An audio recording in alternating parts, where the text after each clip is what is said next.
makapangyarihang Diyos. Sumunod ka sa akin at ingatan mong walang dungis ang iyong sarili habang ikaw ay nabubuhay. Ako'y makikipagtipan sa iyo at pararamihin ko kayo. Pagkarinig nito'y nagpatira pa si Abraham. Sinabi pa sa kanya ng Diyos, ito ang ating ipan.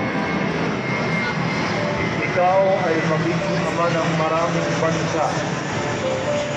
Hindi na Abraham ang itatawag ko sa iyo, kundi Abraham.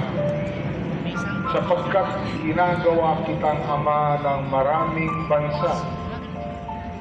Pararamihin ko ang iyong mga inapo at magtatatag sila ng mga bansa at ay magiging hari sa kanila. Tutuparin ko ang aking pangako sa iyo at sa iyong lahi at ako'y magiging Diyos ninyo habang panahon. Ang salita ng Diyos. Ang pamilya